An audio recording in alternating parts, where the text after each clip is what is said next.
Welcome to Donmar TV News Channel. Nananawagan si Presidential Candidate Senator Manny Pacquiao sa mga tunay na miyembro ng PDP Laban na wag nang pansinin ang endorsement ng Cusi faction sa kandidatura ni Bongbong Marcos Jr. Git ni Senator Pacquiao, maaaring nakalimutan ni Energy Secretary Alfonso Cusi na kaya binuo ang partido ng PDP Laban ay upang tutulan ang pamumuno noon ng dating diktador na si Pangulong Ferdinand Marcos Sr. Para kay Pacquiao, isang sampal para sa mga miyembro ng PDP Laban ang desisyon ng Cusi faction, kaya't nananawagan ito sa mga kasapi ng partido na wag nang sundin ang endorsement ni Secretary Cusi. Ang PDP Laban ay dating dalawang magkahiwalay na partido na nabuo sa isang layunin na labanan ang rehimeng Marcos. Ang PDP o ang Philippine Democratic Party People's Power ay itinatag taong 1982 ni dating Senador Aquilino Pimentel, habang ang Laban naman ay ang political party na inorganisa ni dating Senador Benigno Aquino Jr. Kabilang naman ang paggamit ng vote counting machine at transmission ng resulta ng mga boto sa mga sinubukan sa end-to-end demonstration ng COMELEC sa automated election system. Sa harap naman ng alegasyon ng hacking, pagtitiyak ng poll body secured ang buong sistema ng botohan.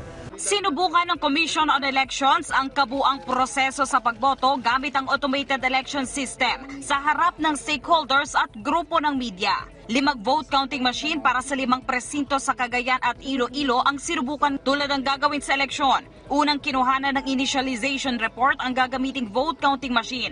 Dito dapat ay lumabas na 0 o walang pre-program vote sa VCM bago gamitin sa May 9, 2022 election. Ipinasok ang balota, sinuri ang VVPAT o Voter Verified Paper Audit Trail na siyang magiging resibo ng mga botante kung nabasa ba ng VCM ng tama ang kanyang ibinoto. Hanggang sa pag-transmit ng boto mula municipal, provincial patungong National Board of Canvassers. Iginiit ng COMELEC na parte ito ng transparency ng poll body sa darating na eleksyon sa harap ng alegasyong hacking sa kanilang sistema. Our VCM is a stand-alone at the time of voting. So there is no way that anyone using any device or hacking knowledge to insert any results in the VCM. So the VCM transmits result in a split of seconds, or let us say 10 to 20 seconds, magta-transmit na ng result papuntang transparency server, papuntang data server, and backup. So tatlo po yung papunta. So there is no way that a hacker can manipulate the results during that period of seconds. Pagtitiyak din ng COMELEC, maiiwasan na ang nangyaring 7-hour glitch sa nagdaang eleksyon kung saan nagkaproblema sa transparency server. So this time, may isang server na ilalagay ang provider natin. From the transparency server, hindi siya didiretso sa workstations ng mga nandun sa media server natin. Mayroon siya isang server na i-install para mag-control doon sa pag-feed ng results to the different workstations. Sa Webes, nakatakda namang subukan ng COMELEC ang mga printed ballot sa National Printing Office. Nagkaroon din ng reclassification sa mga natukoy na bad ballots at tiniyak ng COMELEC na walang nakalusot na may sira sa balota. Kapag ang isang ang balota po kasi piniprint yan, parang batches yan, in a batch, let's say 1,000, may nakitang isang may damage, yung buong 1,000 na yan, siniset aside sa quarantine. So titingnan ngayon na isa-isa yan. Ngayon, again, kung isa o dalawa lang dyan ang may damage, the rest are considered good. Sa ngayon, 82% na ang naipiprint sa official ballots at tiwala ang COMELEC na matatapos nila ito sa unang linggo ng Abril.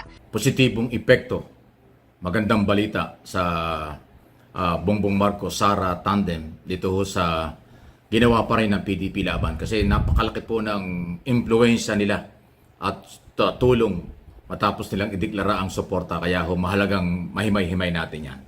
Okay? Isa rin sa ating pag-usapan na ito pong nag-viral na ito, pero kahit ako, sabi ko, simple pero matindi ang dating.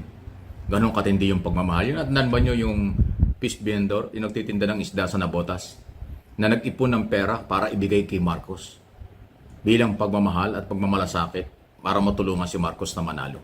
Kung nagawa yan ng simpleng tao, so iba ang dating, hindi ba? Ang issue ho tungkol dito sa PDP laban ni Pangulong Duterte at ni Secretary Cusi, napakatindi po ng dating nito. Kasi alam ba ninyo, automatic yan eh. Kung hindi man automatic, 95% ng kanilang mga membro sa national and local position ay susuporta kay Bongbong Marcos Sara. At napakalakas niyan. Isipin nyo, ang dami ho kasi ng liga ng mga local government units. Merong liga ng mga governor, liga ng mga vice governor, liga ng mga city mayor, liga ng mga vice city mayor, liga ng municipal mayor, at meron din liga, samahan ng mga vice mayor. Meron pang liga ng mga konselor. Ang dami po niyan, kaya libo-libo yan. Mas marami po ang local position kaysa national. Ayan po ay mga membro, majority sa kanila ay membro ng PDP laban. Imagine po ninyo na ang lahat ng yan ay kakampanya na papabor kay Marcos at Sara bilang official candidate. So, anong mangyayari? Talagang abot kamay na. Ulitin ko, parang abot kamay na yung tagumpay ng Bongbong Marcos Sara. Kasi nga sa dami nitong local executive incumbent na sila yung tutulong sa kampanya sa mga local. Napakatindi po nun. Ganon katindi. Kaya yung mga oposisyon na umasang tutulungan ng PDP laban, talagang para silang hinubaran. Talagang depressed sila. Sa totoo lang, hindi lang iaaminin. Dahil malaking-malaki ang mawawala. At dito naman sa kabila, na napakataas na ng rating sa mga survey ng BBM Sara, lalo pang nadagdagan. Hindi lang ho 10% yung madadagdag. Maniwala kayo. Ilan libo ang mayor, ilan libo ang city mayor at municipal mayor. Ilan libo ang mga konselor sa mga bayan-bayan at syudad at probinsya. Ilan ang mga governor at vice governor. Ilan yung mga congressman. Ang congressman ngayon 300 plus. Majority dyan ay PDP laban. Ganun pong katindi. Yan yung magiging leader sa ground. Kaya pagdating ni Bongbong Marcos sa mga probinsya, naka-ready na. Nandyan na, established na. So, yan po ang impact ng malaking political party at administration party o incumbent government na nag-declare ng support. Hindi biro ito. Kaya yung iba, kaya ko ito dinidiin na sinasabi kasi nakakabasa ako at nirespeto ko naman.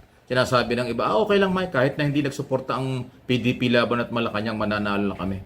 Hindi ho ganun. Ito ang tandaan nyo. Itong libo-libong mga local executive, ito yung magdadala sa mababang level, sa local level ng kampanya at pangangalaga. Yun ang importante, yung pangangalaga ng boto.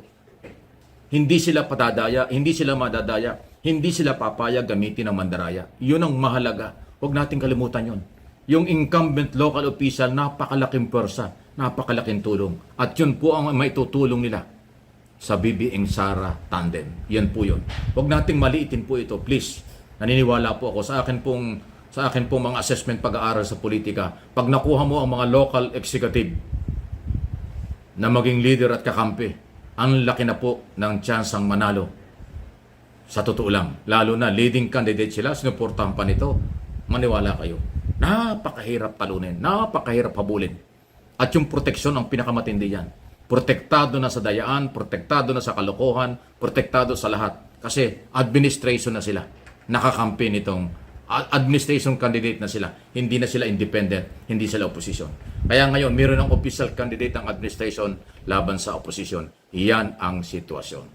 Mabigat. Malaking-malaki ang tsansa. Kailangan lang nating mga Pilipino ibumoto sa araw ng eleksyon. Mag-relax na kayo. Huwag kayong masyadong nai-stress. Huwag kayong masyadong nadadala ng mga propaganda ng kabila at kalaban. Yan lang ang gagawin nila. Manira, sumilip. Ganon. Dahil alam nila, mahirap na ang kailang sitwasyon kumpara sa administration candidate na Bongbong Marcos Sara Duterte. Yan po yan. Okay? Samantala, isingit din natin ito. Inyong nabalitaan ba yung fish vendor nga, yung nagtitinda ng isda na nag-ipon ng pera para ibigay kay Marcos at makatulong sa kampanya? Imagine nyo. Ganon katindi ang kanyang pagmamahal. Pinaghirapang pera ibinibigay. Pinilit niya ibigay eh. Umakit pa nga nung ban eh, para lang ibigay. Pero naiyak nga si Marcos dun eh. Sa tuwa at pagmamahal. Ang sabi nung Ali, mahal ko kayo Marcos, mahal ko ang mga Marcos, kaya ito yung aking pwedeng maitulong na aking pinag-ipunan. So, hindi naman tinanggap ni Marcos kasi talagang alam na pinaghirapan. Salamat, Mayor, ang nabota. Siya rin nagsabing, hindi kailangan ng partido yan, hindi kailangan ni Marcos yan. Sa inyo na po yan dahil inyong pinaghirapan yan. Yung inyong pagsuporta, enough na po yun. Okay na yon sa suporta. Yun, isipin mo, mayroong gumagawa ng ganon na nag-iipon ng pera para tumulong. So, ganong kalalim, ganong katindi ang pagmamahal. Kaya nag-viral nga yung Ali. Mabuhay po kayo at maraming ganyan. Sa totoo lang.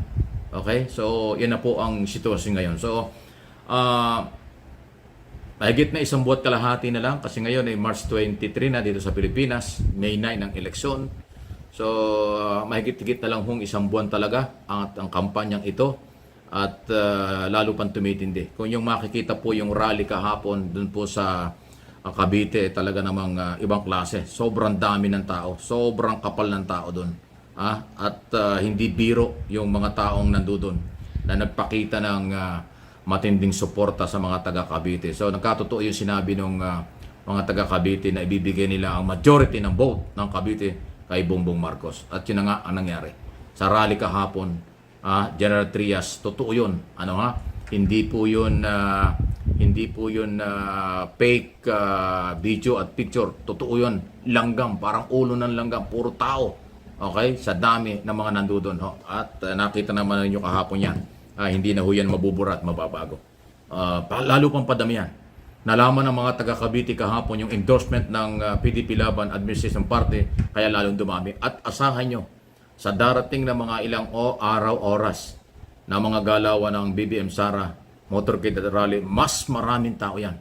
Kasi nga, administration party na ang sumuporta. Ang lakas po ng dating yan. Maniwala kayo.